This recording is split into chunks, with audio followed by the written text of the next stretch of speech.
नमस्कार दोस्तों, जय जोहार। मैं कौशल तिवारी और बिहनिया संझा में आपका स्वागत है। राजनीति को साधने के लिए पूंजी की जरूरत है और पूंजी तभी मिलेगी जब आपके पास सत्ता की ताकत हो, सत्ता की चाबी हो। और सत्ता की चाबी यदि आपके पास है तो पूंजी देने वाले ज्यादातर वही लोग हैं जिनका काम गड़बड़ झाला है, जो आम लोगों को लूटने से परहेज नहीं करते हैं। सवाल कोल माफिया, खनन माफिया, शराब माफिया या दूसरे माफियाओं का नहीं है, सवाल तो जमीन माफियाओं का है। कहा जाता है कि सबसे ज्यादा पूंजी जमीन का ही है और इस खेल में राजस्व विभाग के अधिकारियों के सांठगांठ के साथ सत्ता को भी साधा जाता है। ऐसी परिस्थिति में जब डबल इंजन की सरकार इस वादे के साथ आई है कि वे भ्रष्टाचारियों को उल्टा लटकाकर सीधा कर देंगे, उस वादे का क्या है? हालांकि हमने समय समय पर एक एक विभाग की जानकारी देते हुए आपको बताया कि किस तरीके से भ्रष्टाचारियों को सत्ता का संरक्षण प्राप्त। लेकिन आज हम बात कर रहे हैं एक आम आदमी के सपनों को तोड़ने की कहानी का। हर आदमी का एक सपना होता है कि वह जीवन में अपनी एक मकान तो बना ले, और उस सपने को तोड़ने का काम कोई और नहीं, राजस्व विभाग के अधिकारी सत्ता और बिल्डर्स के नेक्सेस कर रहे हैं।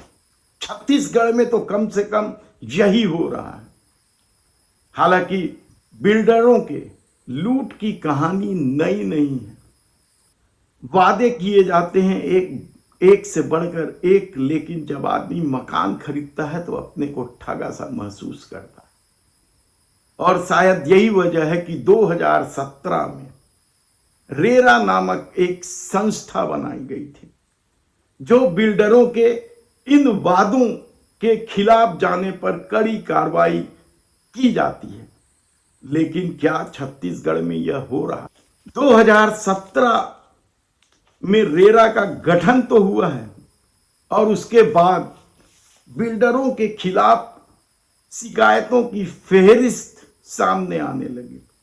हजारों प्रोजेक्ट इस दौरान बनाने की घोषणा हुई या लॉन्चिंग हुई, हजारों प्रोजेक्ट। उन प्रोजेक्ट के माध्यम से किस तरीके से जनता को लूटा जा रहा है, यदि सिर्फ आप रायपुर जिले का आंकड़ा देखें तो हैरान हो जाए। रायपुर में 901 प्रोजेक्ट रजिस्टर्ड है और प्रदेश में तो यह संख्या हजारों में, जिसमें से 504, यानी रायपुर में जो 901 प्रोजेक्ट रजिस्टर्ड है उसमें से 504 प्रोजेक्ट आधे अधूरे हैं, लोग भटक रहे हैं।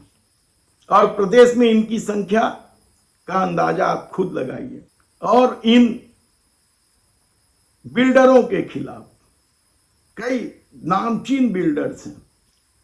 2593 शिकायतों का निराकरण हो जाने का दावा रेरा कर रही है और इसमें से 50% से अधिक शिकायतों में बिल्डर्स ही दोषी पाए गए हैं। बिल्डरों को जुर्माना भी लगाया गया, उनसे जुर्माना वसूला गया, नहीं वसूला गया, ये एक अलग कहानी है। रेरा के नियम के मुताबिक प्रोजेक्ट लॉन्च करने वाले हर बिल्डरों को हर तिमाही में लेखा जोखा देना अनिवार्य है और कहा जा रहा है कि अधिकांश बिल्डर इस नियम का पालन ही नहीं कर रहे हैं और रेरा में बैठे कई अधिकारियों से सांठ-गांठ कर अपना खेल खेल रहे हैं।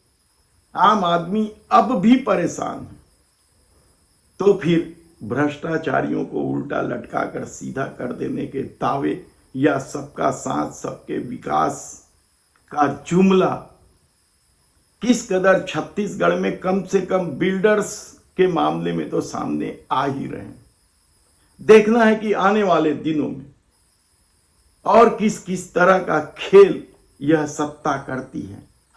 लेकिन एक बात तो तय है कि जमीन माफियाओं या बिल्डरों ने सत्ता के साथ मिलकर जो नेक्सस तैयार किया है उससे आम आदमी बेहद ही पीड़ित है। धन्यवाद।